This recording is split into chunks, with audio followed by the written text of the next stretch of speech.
भगवान परशुराम, और परशुराम जी ने कहा है कि विद्या बेचना नहीं है, योग्य शिष्य मिल जाए तो पढ़ाओ, पर पैसे लेकर मत पढ़ाओ। आज भी हमारे शास्त्रों में, हमारे सनातन धर्म में मैया शिक्षा फ्री में दी जाती है, पैसे लेकर नहीं दी जाती। आज भी वृंदावन में गौरी गोपाल गुरुकुल है, ये दास अनिरुद्ध, मैं भी गुरुकुल में पढ़ा हूं, और मैंने भी अब गुरुकुल स्टार्ट किया, तीसरा साल चल रहा है ये गुरुकुल का। गौरी गोपाल गुरुकुल है, वहां 150 बच्चे रहते हैं, और वहां बच्चे पढ़ते हैं, वेद पढ़ते हैं, पुराण पढ़ते हैं, गीता पढ़ते हैं, उपनिषद पढ़ते हैं, दर्शन पढ़ते हैं, न्याय पढ़ते हैं, सांख्य पढ़ते हैं, मीमांसा पढ़ते हैं, सब कुछ पढ़ते हैं। परंतु गौरी गोपाल गुरुकुल में 150 बच्चे हैं, पर हम उनसे 1 भी रुपए फीस नहीं लेते, 1 रुपए। ये सारे बच्चे देखो वेद पढ़ रहे हैं, सस्वर, ये हाथ देख रहे हैं इनका हिल रहा है, ये वेद का स्वर लगा रहे हैं, सस्वर वेद होता है। वेद जब पढ़ते हैं तो सुर के साथ पढ़ते हैं। ये गौरी गोपाल गुरुकुल हमारे गुरुजी पढ़ा रहे हैं, वेद वाले गुरुजी पढ़ा रहे हैं, हर विषय के अलग अलग गुरुजी हैं पढ़ाने के लिए। हमारे यहां शिक्षा कैसी रही है बोलो? जब भगवान श्री कृष्ण गुरुकुल में पढ़ने गए तो सांदीपनी जी ने कितना पैसा लिया भगवान कृष्ण से, कितनी फीस ली बोलो? श्री कृष्ण ने कितनी फीस चुकाई? उत्तर दो मेरी मां।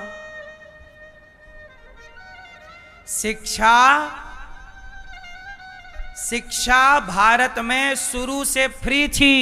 जब से सरकारों का शासन आया तब से शिक्षा का मूल्य लगने लग गया है, वरना पहले फ्री थी भारत में शिक्षा।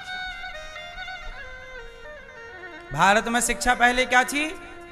फ्री थी। और जब तक शिक्षा फ्री थी तब तक हमारे देश में महान गणितज्ञ आर्यभट्ट जैसे लोग होते थे, जिन्होंने दुनिया को शून्य और दशमलव दिया। हाँ या ना? जब तक शिक्षा फ्री थी तो चाणक्य जैसे विद्वान होते थे, और चाणक्य जैसे ज्ञानी पढ़ाकर अपने सामान्य से शिष्य को सम्राट बनाकर, चंद्रगुप्त मौर्य को सम्राट बनाकर बिठा देते थे। निःशुल्क शिक्षा, 1 रुपए ना लिया चंद्रगुप्त को पढ़ाने का चाणक्य ने। शिक्षा इस देश में फ्री थी, और शिक्षा पर सबका अधिकार था। ऐसा नहीं कि किसी एक का था, सबका था। अच्छा ये बताओ, हमारे भारत में एक संत हुए हैं रैदास जी, जिन्हें रविदास जी कहते हैं, संत रविदास जी। संत रविदास जी कितने विद्वान हैं, कितने योग्य हैं, जिनके पद, जिनकी बातें आज तक सत्य हैं, प्रमाणित हैं। जो अपने जिन्होंने कहा कि मन चंगा तो कठौता में गंगा, कठौता से गंगा को प्रकट किया, ऐसे संत रविदास जी। अब बताओ, वो मोची का काम करते हैं, रैदास जी जूता सिलने का काम करते हैं, लेकिन वो रैदास जी इतने बड़े विद्वान के बड़े बड़े ज्ञानी आते हैं। अब बताओ, हमारे यहाँ शिक्षा का अधिकार सबके लिए ना होता तो वो कैसे विद्वान होते? मतलब उनने भी पढ़ाई की, वो पढ़ के संत विद्वान हुए।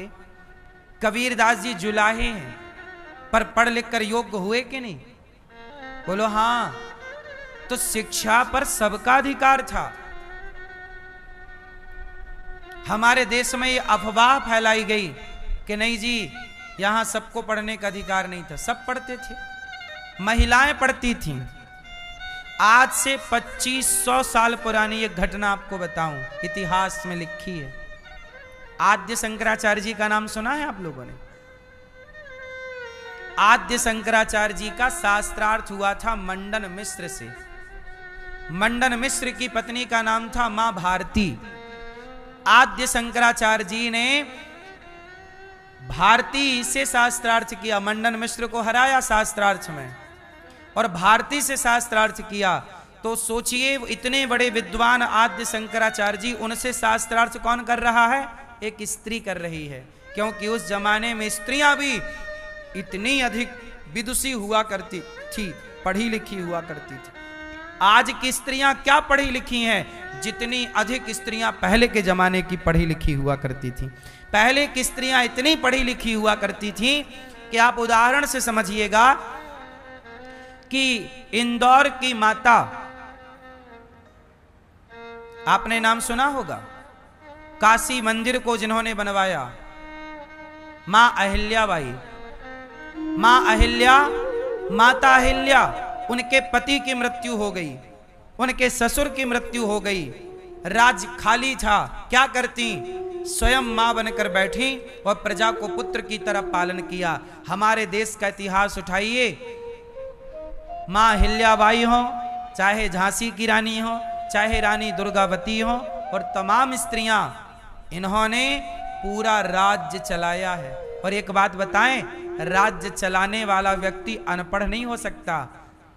क्या पढ़ा अनपढ़ ही राज्य चला सकता है? अनपढ़ चला सकता है? अरे पढ़ा लिखा होगा, समझदार होगा, कैसे राज्य चलेगा? राज्य में सड़कों का निर्माण करना है, अर्थ कहां से आएगा? राज्य चलाना, आपका घर चलाना कितना कठिन है, लेकिन राज्य चलाना, ऐसी महिलाएं राज्य चलाती थी। आप कैसे कह सकते हैं कि भारत में स्त्रियां पढ़ी लिखी नहीं थी? अब जिन्हें नहीं पढ़ना था वो आज भी नहीं पढ़ रही हैं। जिन्हें नहीं ही पढ़ना था वो आज भी नहीं पढ़ रही हैं, पर जिन्हें पढ़ना था, बताओ झांसी की रानी पढ़ी लिखी थी कि अनपढ़ थी? बोलो, कब की घटना है? 1800 बोलो 57। खूब लड़ी मर्दानी वो तो झांसी वाली रानी थी। सिंहासन हिल उठे, सिंहासन हिला दिया। राजाओं के सिंहासन, चमचों के सिंहासन जो बिक गए, गद्दारों के सिंहासन हिल उठे। राजवंशों ने भ्रकुटी तानी थी। बूढ़े भारत में भी आई फिर से नई जवानी थी। खूब लड़ी मर्दानी वो तो झांसी वाली। महिलाएं, आज की महिलाएं क्या पढ़ती हैं? कितना पढ़ती हैं? पहले की स्त्रियां पूरा देश चलाती थी और अधिकांश स्त्रियां पढ़ी लिखी थी। पहले की स्त्रियां सेना में हुआ करती थीं। आपको बताऊं कि जो इंदौर की राजमाता हैं मां अहिल्याबाई, इनकी सेना में पुरुष सेना तो थी, इनकी महिला सेना भी थी। और महिला सेना थी तो महिला सेना की सेनापति भी थी। समझिएगा, ये सारी महिलाएं पढ़ी लिखी थी। ये अनपढ़ अब हैं लोग, पहले नहीं थे। आज जिन्हें आप शिक्षा कहते हो, ये शिक्षा नहीं है। आजकल आप शिक्षा किसे मानते हो? बोलो, आज का पढ़ा लिखा क्या है? आज का पढ़ा लिखा पढ़ लिख के क्या कर रहा? 20,000 की नौकरी कर रहा है, और नौकरी भी नहीं मिल रही है तो बेरोजगारी का गाना गा रहा है। पढ़ लिख के भी परेशान है, पढ़ लिख के भी कौन सा गढ़ जीत लिया। इसलिए आज की शिक्षा केवल आपको नौकर बना रही है। पढ़ा लिखा व्यक्ति क्या बन सकता है इस देश में? नौकर। क्यों भैया, पढ़ा लिखा व्यक्ति क्या बन सकता है इस देश में? सिर्फ नौकर। आज की शिक्षा आपको नौकर बना रही है, पर हमारे भारत की शिक्षा सम्राट बनाती थी, सेल्फ डिपेंड बनाती थी, आत्मनिर्भर बनाती थी, नौकर नहीं बनाती थी। इसलिए हमारे यहां शिक्षा फ्री थी। वही परंपरा मैंने जिंदा रखी है। गुरुकुल में आज भी शिक्षा फ्री है। आप लोगों से हम भिक्षा मांग मांग के वो परंपराओं को बचा रहे हैं जो सतयुग त्रेता द्वापर की परंपरा थी। बात समझ में आई? इसलिए मेरी मां, मैं आपको केवल यही बात समझाना चाहता हूं कि कर्ण ने अपने को समर्पित कर दिया। देखो, समर्पण करना है तो भगवान में करो। आप याद रखिएगा, किसी के एहसानों तले ना दबिएगा। बात समझ में आ गई? भगवान ने 24 अवतार लिए, इसलिए बच्चों को शिक्षा आप देते हो ना। अच्छा बताओ, बच्चों के लिए क्या जरूरी है? शिक्षा, संस्कार। क्या जरूरी है, शिक्षा या संस्कार? जोर से। क्या? आजकल स्कूलों में क्या है? शिक्षा है। क्या नहीं है? संस्कार। जबकि दोनों होने चाहिए। क्या होना चाहिए स्कूल में? क्यों भैया, स्कूल में क्या होना चाहिए? मैया, स्कूल में दोनों होना चाहिए। आप अपने बेटे को स्कूल भेजती हो इसलिए ना कि वो बड़ा होकर आपको गिलास भर पानी देगा, आपका सम्मान करेगा, आपकी इज्जत करेगा, आपसे थोड़ा सलीके से बात करेगा। लेकिन आजकल पढ़ लिख के लड़का जब आता है तो अपने माँ को माँ नहीं समझता, बाप को बाप नहीं समझता, वो माँ बाप की इज्जत करना भूल जाता है। तो आप अपने बेटे को शिक्षित करने भेजे थे कि आतंकवादी बनाने भेजे थे? आप अपने बेटे को स्कूल भेजते हो तो संस्कारी बनाने ना भेजते हो कि हमारा बुढ़ापे में सहारा बनेगा। पर आजकल के पढ़े लिखे बच्चे कहां अपने माँ बाप के सहारा बन रहे हैं? कुछ बच्चों को छोड़ करके मैं बात कर रहा हूं, जो अच्छे हैं वो हैं ही हैं, 5% 10%। बाकी बच्चे पढ़ लिख कर अपनी माँ को आंख दिखा रहे हैं, पढ़ लिख के अपने बाप को आंख दिखा रहे हैं। बोलो हाँ। तो ये बताओ, कल को आपका बेटा पढ़ लिख के आपको डंडा मारे, आंख दिखाए, तो उसे पढ़ाना लिखाना सार्थक हुआ? ये क्या शिक्षा है भाई? ये गंवारपना है, ये गंवार। भाई, जो बेटा अपने बाप को आंख दिखाए, मां को आंख दिखाए, वो पढ़ा लिखा है कि गंवार है? बोलो, क्या बोलते हैं उसको? गंवार है, एक नंबर का गंवार, नालायक है। जो बाप की इज्जत ना करता हो। भाई, राम पिता की इज्जत करते हैं कि नहीं? राम मां की इज्जत करते हैं कि नहीं? फिर तुम क्यों नहीं करते? बड़ों की इज्जत राम करते हैं। राम एक पक्षी की इज्जत करते हैं। वो पक्षी जटायु मिल गया। आज के लोगों को तड़पता हुआ कोई पक्षी मिलता तो उसे पका के खा जाते हैं, लेकिन राम को एक तड़पता हुआ पक्षी मिला तो सा सम्मान तेहि की क्रिया यथोचित निज कर कीन्ही राम। जैसे एक बाप का अंतिम संस्कार बेटा करता है, ऐसे राम ने सा सम्मान उस जटायु पक्षी का अंतिम संस्कार किया। ये राम का धर्म है। देखो,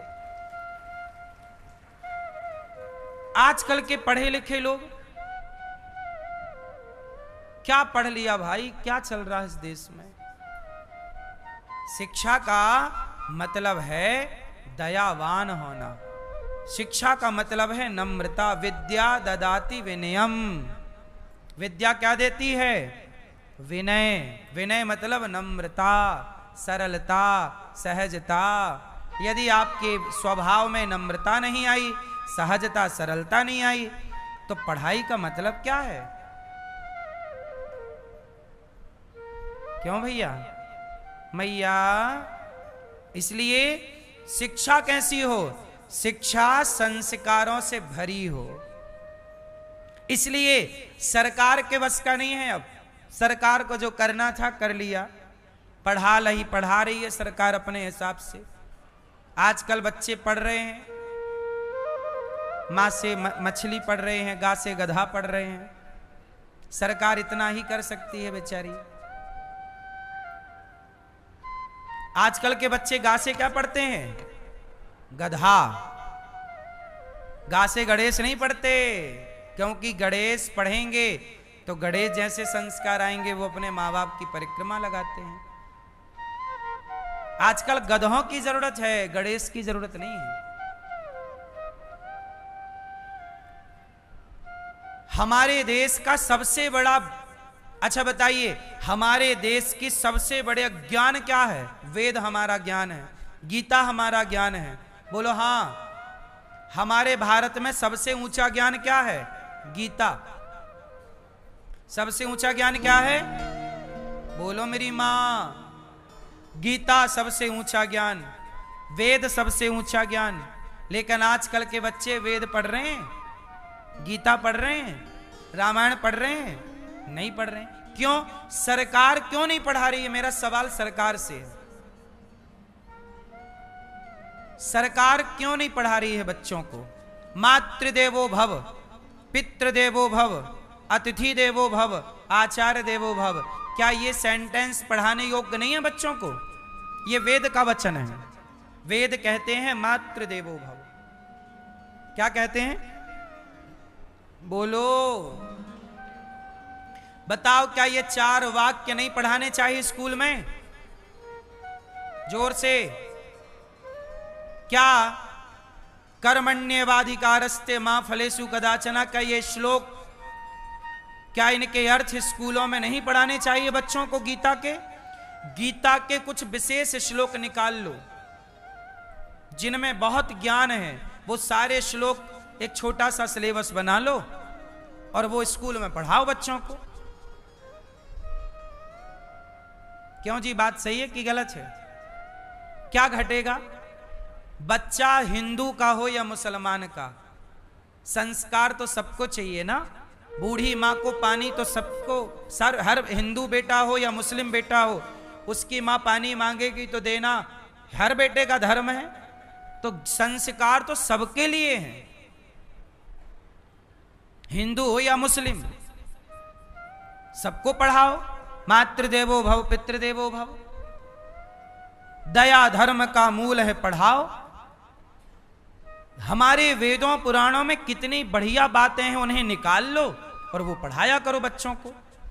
उतना भी पढ़ लेंगे तो उनका भला होगा, बच्चों का, उनके भीतर संस्कार जागेंगे। पर कुछ भी नहीं पढ़ रहे हैं बच्चे स्कूल में।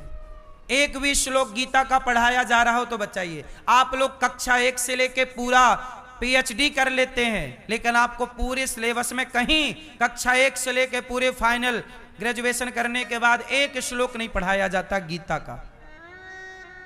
बताइए, ये दुर्भाग्य नहीं है इस देश का? बोलो, क्या गीता की बिल्कुल जरूरत नहीं है? अरे गीता की जरूरत किसे है? गीता किसे बताई? अर्जुन मैदान छोड़ के भाग रहे थे, बोले मैं नहीं लड़ूंगा।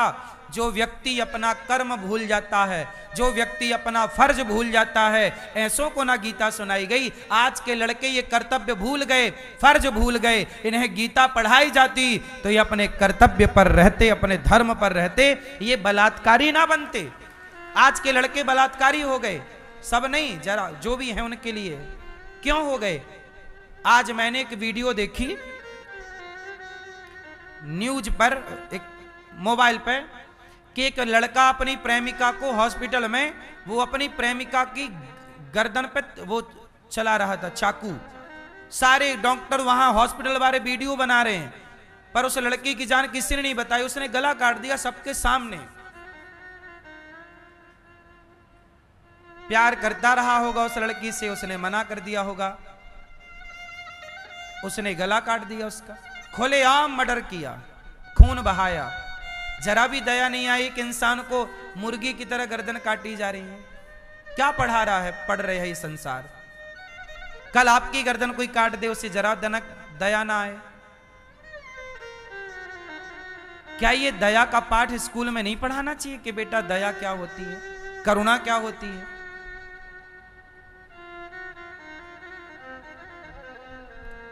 आजकल इंसान की कीमत बहुत कम है मेरी मां। 1 लाख 2 लाख में इंसानों को मार दिया जाता। सुपारी आजकल देने वाले भी 1,50,000 दे दो, आदमी को मार डालते हैं 50,000 में। हाँ या ना? बात सही है कि गलत है? किसका अभाव इस देश में? जो आप लोग पढ़ रहे हैं स्कूल में वो तो कचरा है, उस पढ़ाई का तो कोई मूल्य नहीं। अरे शिक्षा तो गीता की है, शिक्षा तो प्राचीन भारत की है, वही ना शिक्षा है। ये क्या शिक्षा है? शिक्षा का मतलब मातृ देवो भव। हाँ या ना? हमारे देश में इंजीनियर बनते हैं, डॉक्टर बनते हैं, एडवोकेट बनते हैं, हमारे देश में जज बनते हैं। एक बात बताओ कि जितने भी जज भारत में हैं, वकील भारत में हैं, डॉक्टर भारत में हैं और इंजीनियर भारत में हैं, बताओ ये भारत की पढ़ाई पढ़कर बने हैं या लंदन की पढ़ाई पढ़कर बने हैं? फास्ट उत्तर दीजिए। आज भारत में जो पढ़ाई पढ़ाई जाती है वो भारतीय पढ़ाई है कि अंग्रेजों की पढ़ाई है? बोलो जोर से। भारत की पढ़ाई नहीं है साहब। हमारे देश में शिक्षा प्रणाली लागू की थी मैकाले ने। किसने लागू की? मैकाले ने जो प्रणाली बनाई, आज भी वही हमारे देश में पढ़ाया जाता है। हम कहते हैं अंग्रेज चले गए तो अंग्रेज की पढ़ाई शिक्षा क्यों नहीं गई? अब पूरी वो प्राचीन शिक्षा जो अंग्रेजों ने लागू की उसे खत्म किया जाए और जो प्राचीन हमारे ऋषि मुनियों के द्वारा जो शिक्षा क्रम था भारत का, वो ना लागू किया जाना चाहिए इस देश में। हम लोग क्या पढ़ते हैं? अकबर महान था। काहे महान था भैया? आप यही पढ़ रहे हैं कि अकबर महान था, बाबर महान था। शिक्षा, सबसे गलत शिक्षा आज बच्चों को पढ़ाई जाती है। शिक्षा का अर्थ है संस्कार। हमारे देश में, चलो बताओ, क्या हमारे भारत में गणित नहीं है? चलो बताओ, भारत की गणित का नाम बताओ। आप सब पढ़े लिखे हैं, बताओ भारत की गणित का नाम बताओ। जो आप गणित पढ़ते हो भारत की नहीं है। भारत की गणित का नाम बताइए। नहीं पता? देखो किसी को नहीं पता। आर्यभट्ट ने 0.0 दिया तो अंग्रेजों की गणित से दिया था क्या, कि भारत की गणित से दिया था? भारत की एक गणित है। कौन सी गणित? जिस गणित का नाम है वैदिक गणित। कौन सी गणित? वैदिक गणित। जिस गणित के आधार पर पंचांग बनता है। आज भी हमारा पंचांग आप 100 साल पुराना लाओ, उसमें लिखा रहता है कि फलानी तारीख को इतने बजकर इतने मिनट पर सूर्य ग्रहण पड़ेगा, इतने बजकर इतने मिनट पर चंद्र ग्रहण पड़ेगा। जब सैटेलाइट का जमाना नहीं था तब भी हम चंद्रमा और सूर्य की गति जानते थे, तब ना ग्रहण का पूरा विश्लेषण करके देते थे। 10 रुपए के पंचांग में आपको मिल जाएगा। ये हमारी गणित थी। जब सैटेलाइट नहीं थी दुनिया के पास, तब हम जानते थे कि चंद्र ग्रहण कब पड़ेगा, सूर्य ग्रहण। हम लोगों को पता था कि बृहस्पति जी का चक्कर 12 साल में पूरा होता है, और जब पूरा होता है तब भारत में कुंभ लगता है। 12 साल में एक बार ही क्यों लगता है? 4 कुंभ हैं, 4 पर्व हैं हमारे यहाँ। अभी प्रयागराज में कुंभ था। कितने साल में आता है? 12 साल में आता है। 12 साल में क्यों आता है? क्योंकि बृहस्पति का एक चक्कर लगभग 12 वर्ष का होता है। ये विज्ञान कह रहा। विज्ञान को ये आज पता चला, हमारे ऋषि मुनि हजारों साल से जानते थे। यही है वैदिक गणित। ये पढ़ाना चाहिए। ये पढ़ते बच्चे तुम्हारी खोपड़ी सबसे आगे होती। जापान के लोग यही गणित पढ़ते हैं। पर अब कौन समझाए इतनी सी बात? किसे समझाएं हम? हमारी गणित कितनी पावरफुल है। सुनो, हमारी गणित के बारे में बताएं आपको।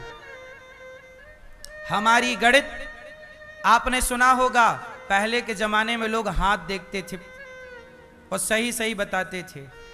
क्या है ये भी तो एक गणित थी। कुंडली, ग्रहों की दशा, क्या था ये भी तो एक गणित थी। ये गणित हमारी थी कि कोई अंग्रेजों की थी? नवग्रह, 9 ग्रह। आज दुनिया बता रही है 9 ग्रह होते हैं, तुम आज बता रहे हो, हम पहले ही से बता रहे थे कि ग्रह 9 होते हैं।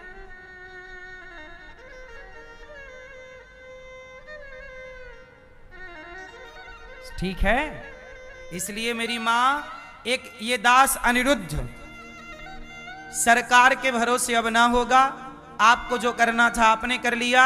अब आपका भाई ये दास अनिरुद्ध, मैंने सोचा है कि मैं एक स्कूल बनाऊंगा जहां सीबीएसई बोर्ड होगा। कक्षा 1 से लेकर 12वीं तक जो सरकार अपना सिलेबस दे रही है वो तो मैं पढ़ाऊंगा, लेकिन मैं अपना एक छोटा और सिलेबस बनाऊंगा जिसमें शिक्षा के साथ संस्कार होंगे बच्चों के लिए। मैं एक स्कूल बनाकर इस देश को समर्पित करना चाहता हूं, ऐसा जो बदलाव की नींव रखेगा, जो बदलाव की नींव रखेगा। और मैं बदल के दिखाऊंगा कि देखो शिक्षा, हम डॉक्टर भी बनाए, इंजीनियर भी बनाए, एडवोकेट भी बनाए, पर पहले उनको संस्कारी बनाए। डॉक्टर ऐसा हो जो मुर्दे को भर्ती ना करता हो, इंजीनियर ऐसा हो जो ईमानदारी से काम करता हो, वकील ऐसा हो जो बलात्कारियों का केस न लड़ता हो, सत्य को जिताने वाला हो। पैसे के लिए क्या तुम बलात्कारियों को जिता दोगे? और आज यही होता है अदालतों में। अच्छा वकील कर लिया यदि, तो वो गलत आदमी भी जीत जाएगा। मतलब वो अपनी विद्या का क्या कर रहा है? बोलो। मैं आपसे कहता हूं कि पहले ईमानदार लोग चाहिए जो पैसों में बिके ना। ये देश वो लोग नहीं संभाल सकते जो बिक जाते हैं। माता सीता को लोभ दिया रावण ने। सीता एक काम कर, ये पूरा लंका तेरा, सोने का की नगरी तेरी, मंदोदरी तेरे कपड़े धोएगी, दासियां दास दासियों की कमी नहीं है, तो मेरी पत्नी बनना स्वीकार कर ले। इतना प्रलोभन दिया रावण ने सीता मैया को। क्या सीता मैया ने वनवास में रहने वाले अपने पति, निर्धन पति को, जिनके पास पांव में चप्पल ना हो, भगवान राम के, ऐसे पति को क्या सीता मां ने छोड़ा रावण की लंका के लिए? जरा सोचिए कि आज की कोई स्त्री होती और इतना लोभ मिलता तो बताइए। आजकल कुछ स्त्रियां तो ऐसी हैं जो थोड़े से पैसे के लिए पति को ही निपटवा देती हैं। कुछ स्त्रियां। आज के जमाने में रावण होता तो आजकल तो कुछ स्त्रियां फोन लगा के रावण को बुलाती, रावण आओ हमें चुरा के ले चलो।